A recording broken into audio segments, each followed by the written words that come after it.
Capítulo cuarto. Ley única del espiritismo. El amor. Dejadme que respire un instante y tire de mí tanta negrura y miasmas pútridas de que salgo cargado del fangal que acabo de recorrer, que me parecía interminable.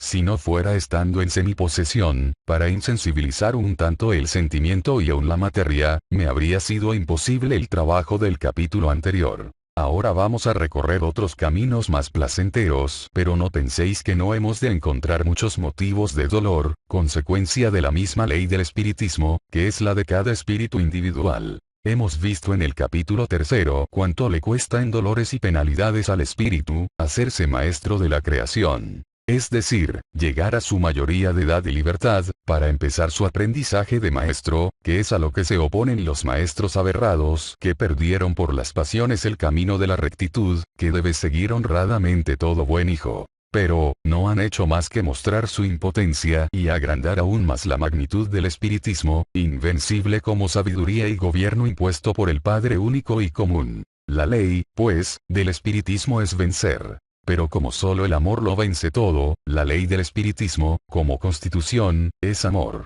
Pero tan sencilla palabra, siempre repetida, rara vez ha sido comprendida. Y más raro todavía, que nadie lo haya practicado en toda su grandeza, ni aun como espíritus, los más puros. Y como hombres, ninguno, no desmayéis por esta afirmación y el mandato de que nos amemos como hermanos. Si nos hubiera dicho el Padre que nos amáramos como Él nos ama a nosotros, habría contradicción en mi argumento.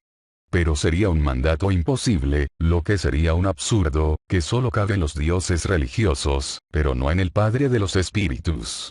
Y por eso nos mandó: amaos los unos a los otros como hermanos que sois, hijos del mismo Padre.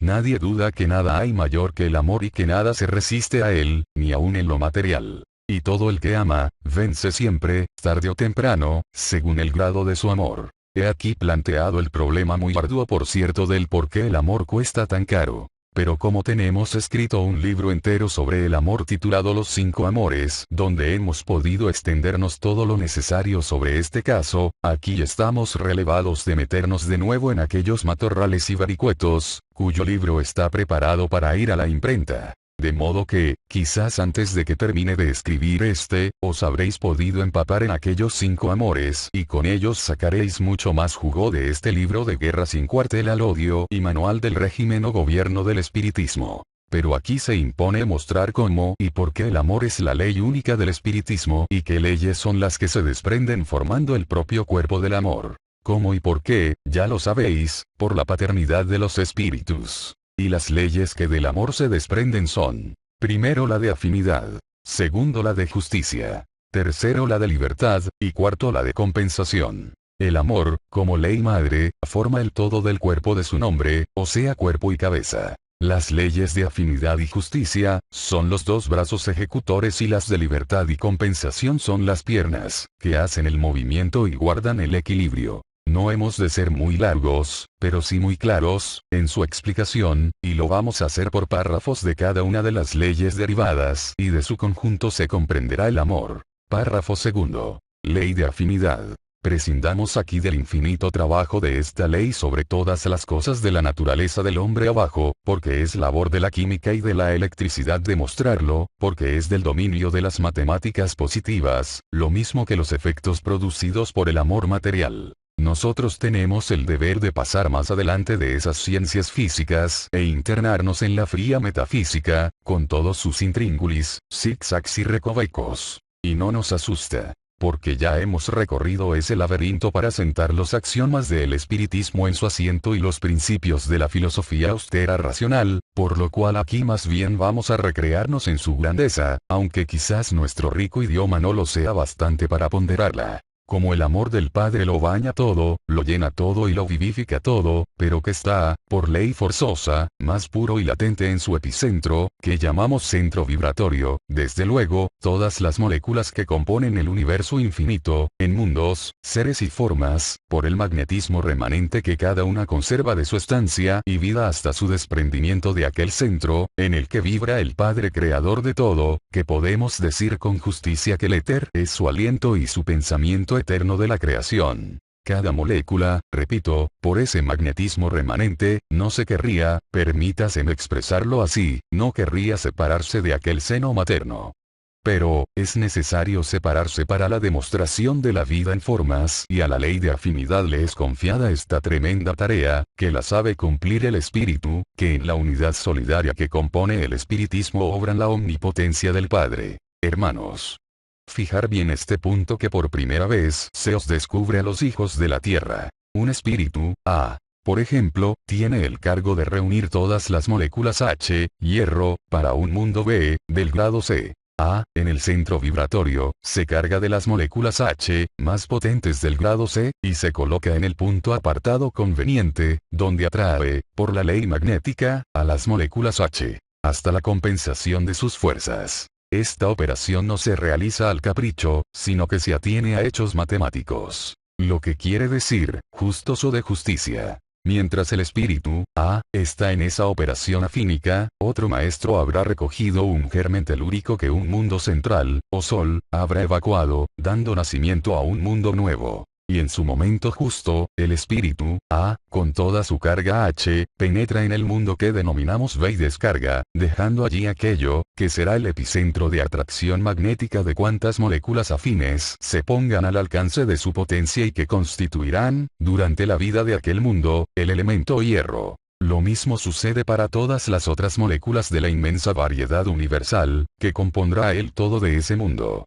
Y cada epicentro magnético de cada especie, son ahora, los policías de la ley de afinidad, atrayendo moléculas vivas, llenas de valor y fuerzas vivificante, y expeliendo las viejas, gastadas por el trabajo de generar formas, por la más alta química de la metamorfosis, las especies movientes que demuestran la vida, para preparar otras vidas ascendentes en perfección, hasta que, llegadas las cosas a un punto matemático alquímico, se reúnen los productos todos, de todas las cosas de los tres reinos, y crean el cuerpo y alma humana, resumen del poder de la naturaleza. Y, por justicia del progreso, no puede terminar ahí proceso de tanta industria inteligente. Y es entonces cuando, según sea el grado del mundo creado, embrionario, de prueba, primitivo, de expiación, o progreso, lo ocupará una familia espiritual, que toma del cuerpo materia y alma animal, esencia depurada de la materia, con los que cada espíritu, forma su cuerpo y su alma primitivos de aquel mundo, apareciendo el hombre espontáneo, como cada especie.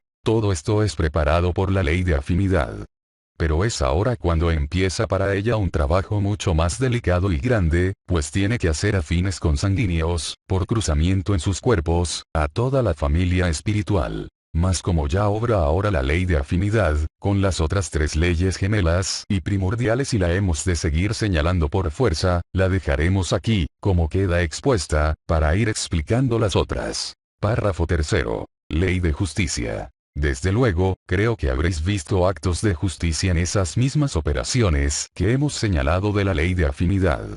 Lo que quiere decir, que obran inseparables, pero que se distingue cuando es cargo de una u otra ley, porque se ve su acción como primordial efecto y por lo tanto como primera causa. Y es que cada ley obra como inflexible secretario del gobierno del espiritismo, cuya constitución o carta orgánica es el amor, mantenido, sostenido e impuesto sin obligar, por el Padre de los Espíritus, autoridad y potencia suma. La ley de justicia es absolutamente ciega para lograr sus fines, pero toda ojos, para obrar sus hechos. En todo el vastísimo proceso evolutivo de las especies, hasta aparecer la especie humana, la ley de justicia está latente en todos los actos, para dar a cada especie lo suyo justo, porque es así como únicamente puede hacerse la armonía magnética que necesita la ley de afinidad, para que cada cosa cumpla su fin en la creación en el tiempo justo que la reacción química resultante da la conjunción de sus moléculas, con más la atracción y repulsión de los otros cuerpos que conviven en el mismo concierto, para darse mutuamente los productos necesarios a sus movimientos rigurosos, matemáticos y geométricos, cumplan al centímetro, al gramo y al segundo su proceso, estableciendo la infinita fórmula espiritual CGS, que representa en verdad al Padre Creador, con todas sus leyes. Pero que la de justicia descansa, sobre ese infalible pedestal. Oh matemáticos y geómetras. ¿Qué caminos os pueden ser cerrados después del punto expuesto? Pero donde la ley de justicia tiene su trabajo ímprobo, es en que todos los seres humanos paguen a la creación y mutuamente entre sí todos y cada uno de los espíritus, sus deudas y en la misma forma y cosa en que la hicieron. Pero ¿sabéis cómo no se equivoca jamás y le es relativamente fácil a la ley de justicia, el cumplimiento terrible de su cargo? Pues lo más sencillo y no os asustéis al saberlo.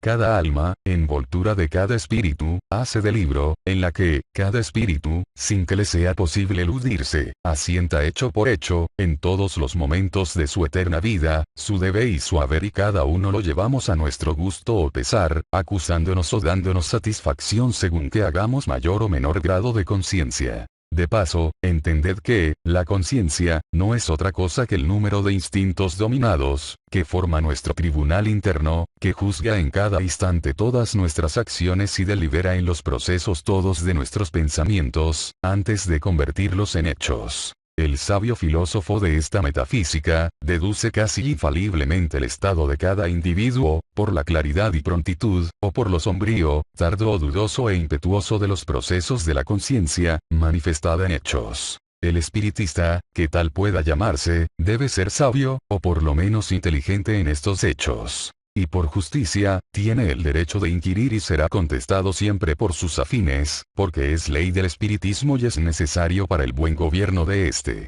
Hechas estas consideraciones del axioma, vamos a señalar los dos casos más trascendentales de la aplicación de la ley de justicia, que expondremos sucintamente aquí, ya que lo podéis ver más extenso en los libros citados atrás. Estos dos casos son el pago de vidas y el juicio de mayoría. En el caso del pago de vidas es absolutamente inexorable. Para lo cual, la ley de justicia no tiene en cuenta ninguna posición, estado, ni leyes sociales, ni condición moral intelectual.